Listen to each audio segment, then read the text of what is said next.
You know, a lot of times us as black people, we always got to watch out for the folks. We have seen so many stories where we hang around them and we don't come back. We mysteriously drown. They find us mysteriously unalived in the woods somewhere, right? And they're telling we are going camping or whatever, right? But we have to watch out. We have to tell our kids. But when it comes on the flip side, I want you to hear what this woman says about when she gets around black people, and she's white, how she feels being around us. Let's go ahead and check that out. I love black people. I have black people in my life that I'm closer with than my own blood family. That's just how it is.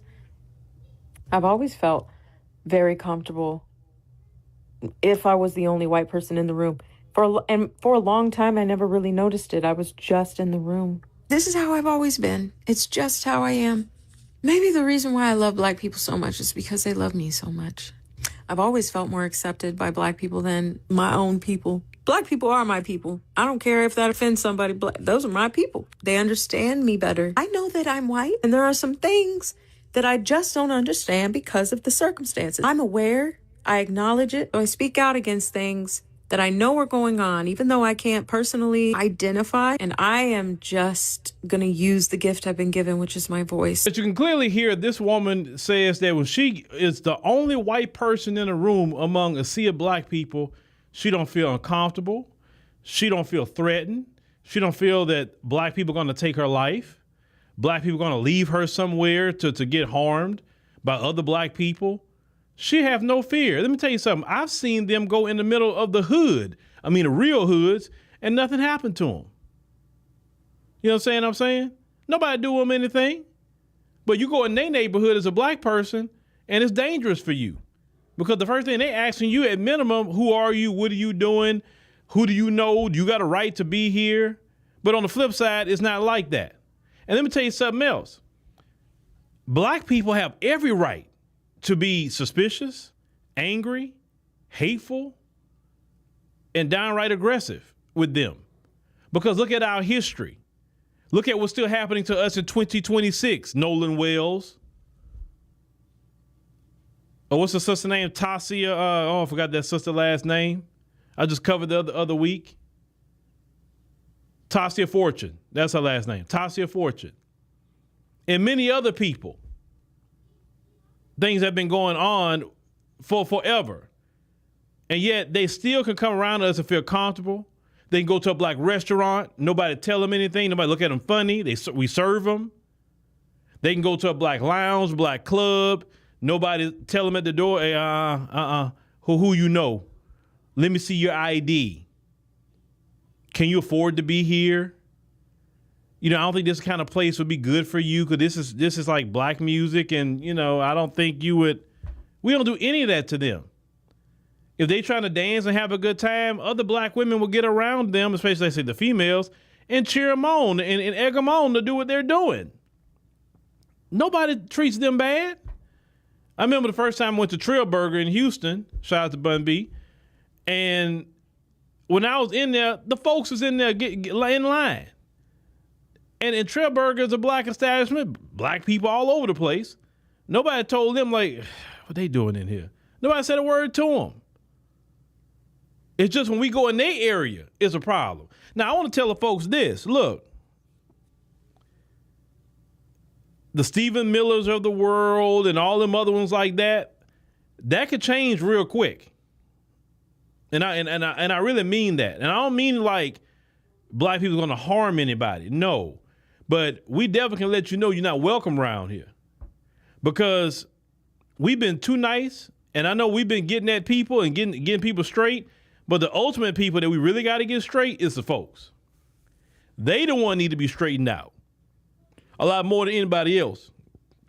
They the one is mass incarcerating black people. They the one are firing black people in the thousands on jobs. They're the one doing the microaggressions. They're the one is trying to sabotage you from buying a home. They're the one who's out here miseducating our children. This is way deeper for me than what other people that we straighten out in the diaspora or other immigrant groups who don't control anything. Now, I've been saying that the folks, like see, and I'm gonna tell you why they don't like delineation. The folks, they don't like it now. They're not saying much, but they don't like it. They don't like it because they know eventually it's gonna move to them. They see what's happening right now with the Asian community with the wealth transfer. They watching that too. And so, hey, let's use these shields to demonize FBAs and demonize them from delineating and do this and do that, because they know eventually all that's gonna move to them. Say, wait a minute, we need to go and start wealth transferring from them too. Hey, wait a minute, hold on. If we can't go in your area, you don't need to be in ours either. And that's one thing they do not want. They do not want black people to say, oh, you can't come over here. If we can't go over there where you at, you can't come here. And that's okay. And I promise you, there's way more black people than what you think want to start enacting that. Say, hey, okay, we could, listen, when you remember the videos on TikTok when they was talking about, Trump got rid of, equality in contracting and stuff like that. And people saying, oh, he gonna bring back the white water fountain. And then, you remember what black people saying at the time? They're like, he can bring it back. I'm cool. They can have theirs. We can have ours.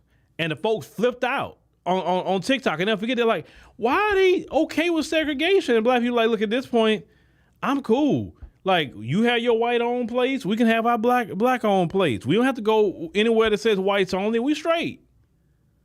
And no black person was bothered by it.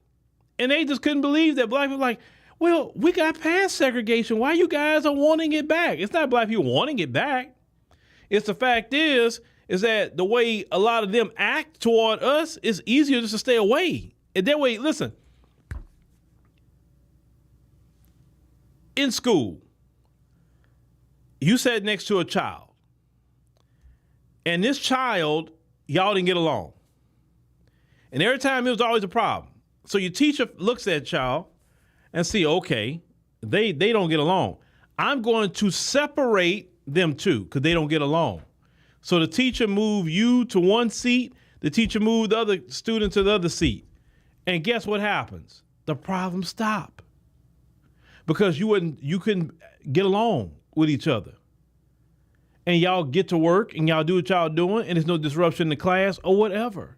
Because they were separated. So if a teacher look at some students and say, okay, I need to separate these two because they don't get along, that's what black people are saying. They're saying, look, you can have whatever you want over there. We won't go to your country club, but you can't come over here to our lounges and our nightclubs. You can't come to our spot because there's no way you're going to have your little spot that we can't get in. But yeah, you can come hang out in ours. That's what a lot of black people are saying. Trust me. There's so many black people ready for that right now. I'm telling you, they're ready for it right now. So the folks, they paying attention to all this stuff going on. Don't think they all cool with it, because they know it's going to circle right back to them, because they the cause of the confusion anyway. Because this woman and many others are so comfortable coming around us because we don't have a heart for revenge or anything else. But they claim that we so angry. They claim that we so aggressive. Well, if that's the case, why is this woman comfortable? Or many other white folks that come around us, why are they comfortable?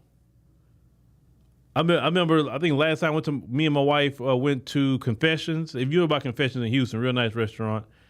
And I saw they had some black girls walk in with a white girl, right? As their friend. And she was the only one in there, must have seen black people. Nobody walked up to her like asking her who she is, who she know. Nobody did anything. She's there enjoying herself like anybody else. See, that's not, we don't do that. But I've walked in the restaurant before. I didn't even eat in. Me and my family walked in the restaurant, and all of a sudden they stopped eating, and everybody just looked at me. It was crazy. Like in unison looked at us. And I had to look around. I was like, who are they looking at? And then I'm like, oh no. I mean, we heard about this place, but we never ate there. But when I saw that, I told my wife, I said, oh no, we're not eating. She said, yeah, we're not eating here. Hell no. We don't do that as black people. You can walk in a soul food spot. Everybody don't drop they fart and just like staring because a white person walked in. No. They don't get served and they go enjoy their food. It's just that simple. So they always been comfortable around us. They've never been threatened by us because we never created an environment for them to be threatened. But with delineation and straightening people out, eventually it's going to get toward them because they the one need to be straightened more than anybody else.